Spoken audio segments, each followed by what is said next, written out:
Hello, hello, j'espère que vous allez tous bien par la grâce de Dieu, que tout se passe bien de votre côté. Jésus vous aime, il vous aime, il vous aime, il vous aime. Et même si vous en doutez, eh bien, c'est un fait, sachez que Jésus-Christ vous aime.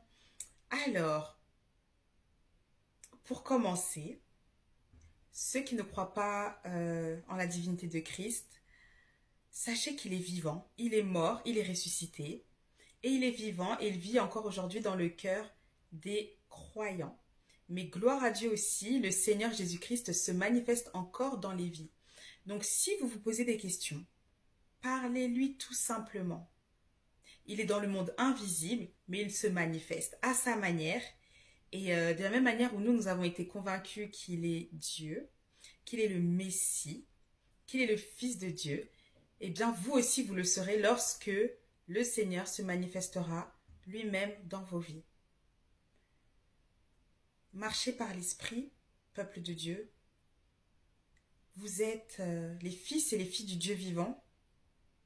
Et le Seigneur n'aimerait pas pour vous que vous puissiez passer une seule journée loin de la méditation de la parole de Dieu et loin de son esprit, loin de la conscience que le Saint-Esprit vit réellement en vous.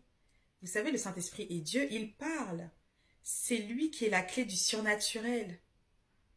Vous aspirez au prophétique, mais c'est lui la source. Donc parlez-lui.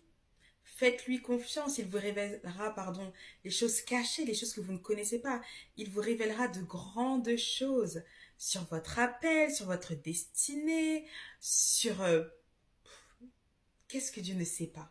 Il est le maître de l'univers. Mais par contre aussi, et ce qui est très important, n'oubliez pas que nous sommes de passage sur cette terre. La Bible dit que le ciel et la terre passeront, mais les paroles du Seigneur ne passeront point. Cette vie-là n'est pas un entraînement, c'est la vie réelle. Tout se joue ici-bas. Si on vit notre vie loin de Dieu, alors après la mort ou après le retour de Christ, nous serons toujours loin de Dieu. Et ce n'est pas ce que le Seigneur voudrait pour nous. Et pour son peuple, marchez avec le Saint-Esprit. Sortez de la distraction. Marchez avec discernement. Il est temps que vous puissiez voir et comprendre dans quel monde nous vivons. Ce n'est pas un monde de bisounours. Le Saint-Esprit vit en vous, ce n'est pas pour rien.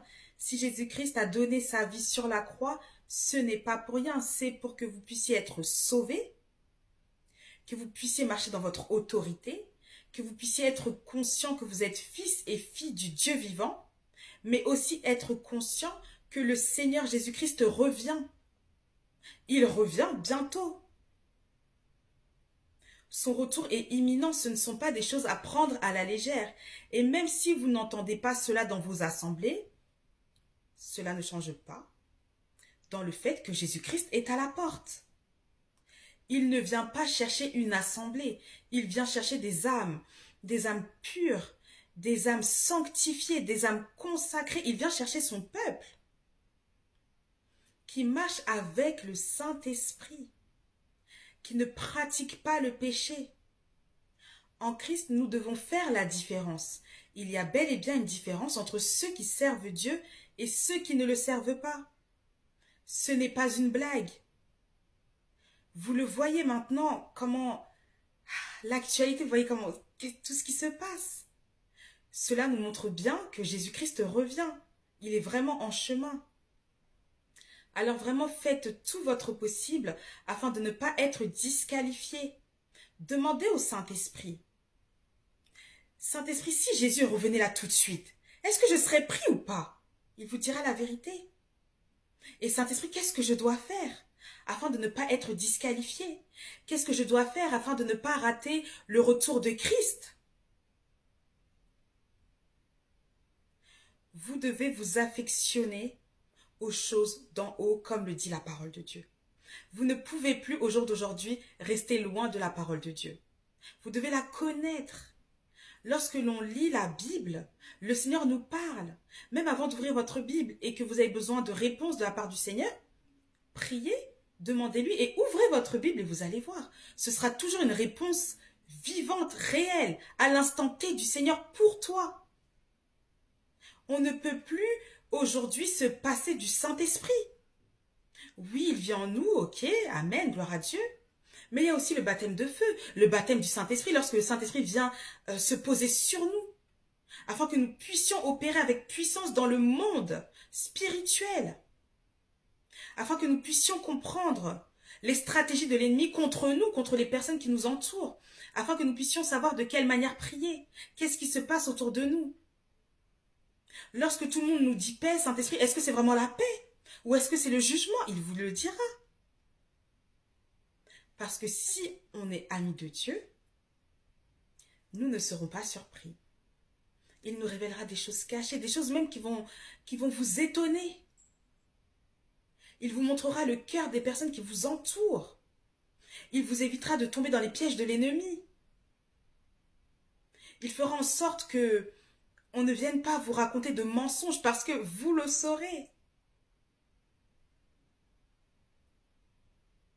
Alors ne marchez plus par vous-même, marchez avec le Saint-Esprit. Celui qui s'appelle l'autre consolateur. Sans lui, sur cette terre, c'est très difficile. Ça veut dire qu'on va vivre notre vie chrétienne, mais elle sera tellement banale. Lorsque vous aurez des problèmes de santé, vous courez auprès des médecins comme tout le monde, comme ceux qui n'ont pas Christ. Et ce n'est pas ce que le Seigneur veut pour vous. Il veut que vous puissiez comprendre qu'en vous, vous avez le Saint. Et qu'en lui, vous avez la victoire sur la maladie, sur les pièges de l'ennemi, sur les esprits démoniaques. Il est grand temps de vous réveiller. Il est grand temps de comprendre que nous ne sommes pas dans un monde lambda. Pendant que les enfants de Dieu dorment, oh, les fils des ténèbres, ils travaillent, hein. C'est la raison pour laquelle le Seigneur Jésus lui-même a dit « Mon peuple périt parce qu'il lui manque la connaissance. » La connaissance se trouve dans la parole de Dieu. Mais maintenant, lorsque nous lisons la parole de Dieu, nous ne pouvons plus la lire comme un livre. On doit la lire en comprenant que c'est Dieu qui nous parle. On doit la lire avec les yeux de l'esprit de révélation, afin de comprendre. Afin de comprendre aussi que lorsque nous lisons la Bible, il y a aussi des contextes. Afin que vous ne vous laissiez pas abuser par l'ennemi. Par exemple, on parle beaucoup de l'esprit de Jézabel. Beaucoup ignorent que l'esprit de Jézabel s'attaque aussi aux hommes. Vous imaginez? Tout en pointant du doigt les femmes, les femmes, les femmes. Non, marchez avec le Saint-Esprit. Comme ça, vous saurez ce qu'il se passe. Ce n'est pas parce qu'une femme prophétise qu'elle a l'esprit de Jézabel. Ce n'est pas parce qu'une femme vous dit qu'elle entend le Saint-Esprit qu'elle a l'esprit de Jézabel. Attention! Beaucoup d'hommes, ah là là là là là là, il y en a. Ne vous laissez plus abuser par l'ennemi. Ne marchez pas avec un voile. Il faut marcher avec le Saint-Esprit, avec l'esprit de discernement. Comme ça, vous comprendrez. Lorsqu'une personne viendra te dire « Oh, mon frère, ma sœur, je t'aime !» Et le Saint-Esprit te montrera « Regarde ce qu'il a fait derrière toi. Regarde ce qu'il fait contre toi. » Et oui, c'est un occultiste. Mais pourtant, il s'appelle serviteur de Dieu. Et oui, il y en a. Il y en a. Le Seigneur lui-même a dit que parmi nous se glisseront des loups ravisseurs. Donc, bien évidemment, qu'ils ne sont pas comme nous. Comment est-ce qu'on les reconnaîtra? Par leurs fruits. Moi, c'est un verset qui m'a toujours posé problème parce que je me disais, mais comment? On ne marche pas avec eux. On ne connaît pas les personnes, vous savez, dans l'intimité. Mais en fait, si on comprend comment était Jésus, là, on se rendra compte que, ok, par exemple, Jésus ne se moquait pas des gens. Esprit moqueur, non, ça ne vient pas de Jésus. L'esprit de colère, non, ça ne vient pas de Jésus. Voyez un peu, est-ce que cette personne manifeste les fruits du Saint-Esprit? Et, parce que les gens se cachent, évidemment, ok? Lorsqu'il me parle, comment est-ce que je me sens? Comment est-ce que le Saint-Esprit qui est en moi réagit? Vous savez, quand on parle à une personne qui est remplie de l'esprit, oh, notre cœur tressaille, notre esprit tressaille. L'esprit de Dieu valide. Ah, mais quand une personne est fausse, on commence à voir des choses. Dieu ne cache rien à ses enfants. Là, je pensais que j'avais terminé, comme d'habitude, hein, mais le Saint-Esprit me demande de faire une vidéo 2. Je ne sais pas du tout de quoi je vais parler. Mais bon, c'est sa tribune. Saint-Esprit parle. À tout de suite. Que Dieu vous bénisse.